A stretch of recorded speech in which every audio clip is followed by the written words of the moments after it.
さて、今回は、娼婦は世界最古の職業という言葉ですね。これあなたが疑問に思っている点を一緒に掘り下げていきたいなと。よく聞く言葉ですけど、特に生産業を肯定するような文脈で使われることがあると。で、この言葉が、本当に歴史的な事実なのか、それとも、古いから良い文化なんだみたいに扱われがちなその風潮の根っこ。そこを解き明かしていきましょうか。そうですね。この世界最古の職業っていうのが単なる俗説なのか、あるいは何か根拠がある話なのか。そしてなぜこれほど現代でも使われ続けるのか。その背景を探ることでまた違った社会の側面が見えてくるかもしれないですね。はい。では早速そのフレーズ自体の出土からいきましょうか。どこから来た言葉なんでしょう？ですね。これが広く知られるようになった大きなきっかけは、19世紀のイギリスの作家、ラドヤード・キップリングなんです。ああ、ジャングルブックの。そうです、そうです。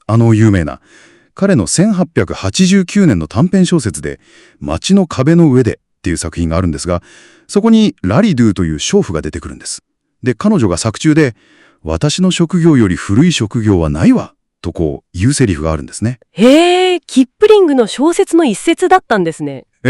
もちろんキップリングがゼロから考えたというよりは、似たような考え方自体はもしかしたらそれ以前にもあったのかもしれません。ただ、やっぱり彼のノーベル賞作家としての影響力もあって、このセリフがすごく広まったと。でも、大事なのは、キップリング自身が、生産業を肯定してたわけじゃないってことなんです。むしろ当時のその植民地インドの複雑な社会を描く中で、娼婦を知的である種影響力のある存在として描いてるんですね。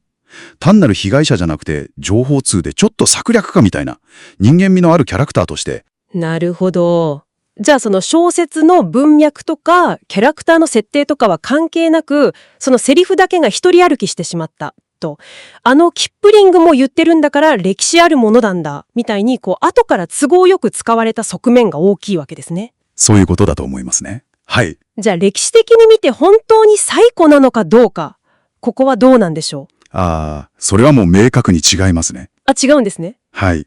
人類の歴史で言えば、もっと基本的な、例えば狩猟とか採集とか、あるいは石器とか道具を作るみたいな活動の方がもうはるかに古いですから、そもそも職業として分業が成り立って対価を得るっていう概念自体が、農耕社会が発展してからなので、そっか、そりゃそうですよね。ただですね、売春という行為そのもの、つまりお金をもらって性的なサービスをするっていう行為自体は、これは確かに非常に古い歴史を持っています。記録で確認できるものだと、紀元前3000年頃の古代メソポタミアの神殿娼婦とか、古代ギリシャにもヘタイラと呼ばれる、教養もあって芸もできる高級娼婦みたいな存在がいましたし、ローマ帝国なんかでもそういう制度があった記憶が残ってます。ですから、古い職業の一つではあるけれども、最古ではない。ここがポイントですね。なるほど。古いけど最古じゃないと。でもそれなのになぜ今でもこの世界最古っていうちょっと誤解を招くような言葉がこんなに使われ続けるんでしょうか？それにはやっぱりいくつかの理由が考えられますね。大きく分けると3つくらいかなと。まず1つ目は、生産業を正当化したり、美化したりするためですね。正当化。こんなに古くからあるんだから人間の本能みたいなものだとか。いや、これは歴史ある文化なんだっていう、そういう論法です。特に日本だと、昔の遊郭文化みたいなものを持ち出して、ちょっとノスタルジックに美しく語ったりすることがありますよね。その時にどうしても、その搾取とか人権の問題っていうのは見えにくくされがちです。確かに。で、2つ目の理由は、批判への対抗策としてですね、フェミニズムとかから性的搾取だとか女性の商品化だっていう批判が出た時に、いやいやそんなこと言っても昔からずっとあったんだからなくせるわけないじゃないかとか、必要悪なんだみたいな感じで、現状を肯定するための盾として使う、そういう側面がありますね。なるほど。反論の材料にされちゃうわけですね。そうですね。そして3つ目。これは少数派かもしれませんが、実際に性労働に携わっている方の一部がですね、その社会的な偏見とかスティグマに対して自分たちの仕事の尊厳を主張するためにこの言葉を使うことがあるんです。これは恥ずかしいことじゃないんだ。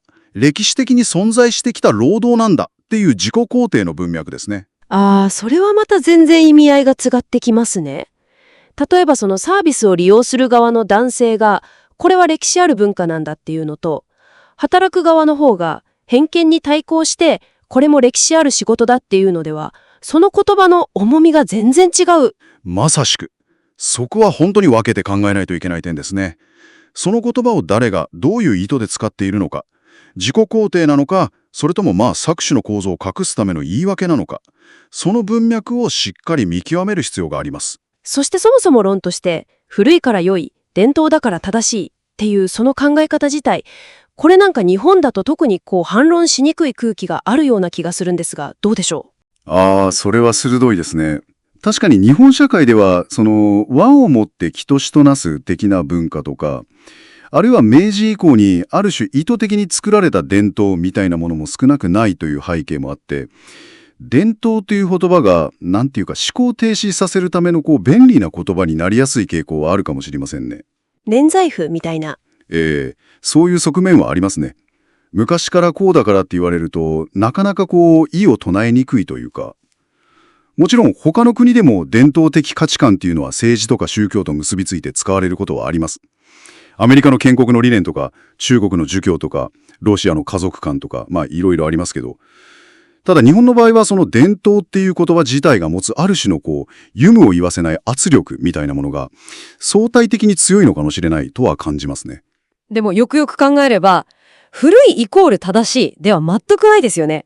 それこそ戦争とか奴隷制とか差別だってすごく古くからあったわけですし、その通りです。全く別の問題ですね。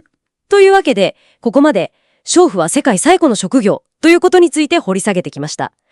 結論としては、まず、これは歴史的な事実ではないと、キップリングの小説がきっかけで広まった俗説で、主にその生産業を正当化したり、美化したり、あるいは批判をかわすために使われてきた。一部では自己肯定の文脈でも使われることがあるということですね。そうですね。そして同時に伝統だからという言葉がいかに簡単に正当化の論理として使われやすいか。特に日本社会におけるその重みについても見てきました。古いということ自体はそのものの価値を自動的に保証するわけではない。これは本当にこの問題に限らずいろんな社会の慣習とか制度を考える上で大事な視点だと思います。さて、最後にですね、あなたにもちょっと考えてみてほしい問いがあります。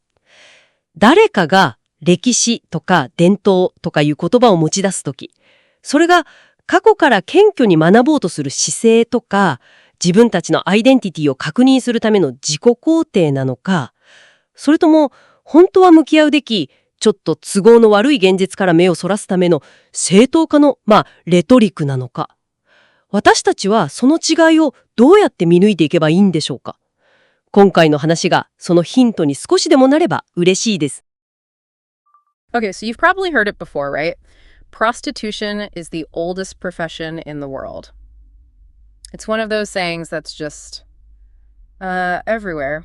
Feels like it's always been true. Mm-hmm. It's almost like a piece of common knowledge. Exactly. But what if we told you that this widely accepted idea, well, it isn't actually true? Yeah, that's what we're digging into today. Today we're taking a deep dive into let's say, the fascinating reality and the complex implications behind this really powerful but turns out misleading statement. Right. Our mission is to sort of unpack where this phrase came from, understand why it sticks around, and what it really means when people use it. It's a great starting point because, the sources we looked at are super clear on this. While the phrase is definitely out there like a cultural meme or a popular belief, it is absolutely not historical fact. Okay, so not fact. So if the whole idea of a profession is, relatively recent in human history, what were the actual oldest things people did? The really fundamental human activities? Right, exactly. The real oldest activities, the ones that came way before any concept of a profession, are things like hunting, gathering, fruits, vegetables, roots. It's like survival stuff. Totally. And tool making was really early stone tools. And obviously using fire, cooking. These are just primal human activities, essential for survival long before we had structured jobs or roles. So back then, the idea of a profession just didn't apply. It wasn't a concept. Pretty much, yeah. The whole concept of a profession as we think of it, really only started to emerge much, much later. We're talking around 3000 BCE. This is tied to the rise of agriculture, the first big cities, like in ancient Mesopotamia. Ah, okay. Civilization starting to structure itself. Exactly. And that's when we see the first confirmed professions appearing in the record. Things like farmers, carpenters, potters, scribes, priests. And the evidence we have, archaeological texts, points pretty consistently towards scribes, or maybe agriculturalists or priests being the most likely candidates for the actual oldest professions. Okay, that makes sense. But, and this feels like an important distinction, while prostitution isn't the oldest, it is very old, right? Like, historically speaking, it's not some modern thing. Oh, absolutely. It is indeed ancient. Our sources definitely confirm that. It's a phenomenon with really deep historical roots. We have records showing things like what's sometimes called sacred prostitution, existing way back around 3000 BCE in Mesopotamia, associated with temples, like the Ishtar temple. Wow. And then you see it in ancient Greece, too, with figures like the Hetera. Weren't they like high-class courtesans? Yeah, exactly. Often educated, influential figures. And then, of course, you have the widespread presence of brothels documented in the Roman Empire. So yes, very, very old, just not the oldest profession. It's funny how a phrase can just take root like that, even if the facts don't quite line up. So it's not historically the oldest. Where did this specific saying, this incredibly catchy phrase, actually come from? Okay, this is where it gets really interesting. Our sources point to one person in particular who popularized this specific phrase. There is no profession older than mine. Oh, who was that? It was the 19th century British author Rudyard Kipling. Kipling, like the Jungle Book Kipling. The very same. He put that line in his 1889 short story on the city wall. Huh. So it wasn't some ancient proverb passed down through the ages. It was literary. Exactly. It's a line spoken by a character in the story, Laloon, who's a prostitute. She says it proudly. And because Kipling was such a huge literary figure, I mean, he won the Nobel Prize, and because the line itself is memorable, kind of cynical and paradoxical, which that era liked, Right. It just spread like wildfire. It really helps cement this idea in popular culture. Even though similar ideas might have floated around before, maybe in Roman or Greek texts, Kipling's use of it in that story really solidified it as the famous quote, for better or worse. Okay, but here's maybe the most surprising part, or at least it was to me. Kipling himself, the guy who wrote this line, his own views on the subject were apparently much more complicated than just like endorsing the phrase. Oh, absolutely. He was a very complex figure. Kipling was, an imperialist, definitely had strong tendencies towards white supremacy. That's well documented. But interestingly, his portrayal of characters like Laloon wasn't straightforwardly negative. He didn't depict them as just fallen women. How did he portray them then? He often showed them as, intelligent, quite influential figures, deeply involved in politics, society, manipulating information, talking with important men, sort of socialites or even intellectuals in their own right. So not just passive victims. No, he saw them more as actors within that colonial society. He treated them with a kind of instrumental respect, maybe, rather than just scorn. But his specific, impactful line got taken completely out of context later on, used by other people for totally different reasons. Right. So this powerful quote, born from this really nuanced, maybe even problematic literary context, it just took on a life of its own. Precisely. Which brings us to today. Why does this myth, this phrase, still persist so strongly? Why do people keep using it? That's a huge question, right? Yeah. And our sources point to a few key reasons, key social and cultural contexts. One big one is basically justification and beautification. What do you mean by beautification? Well, the saying gets used to sort of legitimize or even romanticize the sex industry, to present it as culture or tradition. Think about how in Japan, for example, places like Hanamachi, the geisha districts, or yukaku, the old pleasure quarters, are sometimes framed for tourism or in art.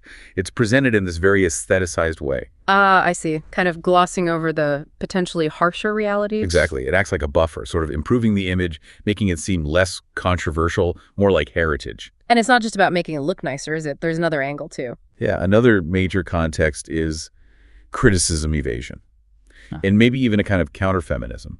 In modern times, there are strong feminist critiques about the sex industry, about commodifying women's bodies, exploitation, choices made under pressure, structural coercion. Right. Very serious criticisms. And in response to that, sometimes you hear this phrase, oh, come on, it's the oldest profession, it's ancient history, it's used like a shield. Like saying, it's always been this way, so don't question it.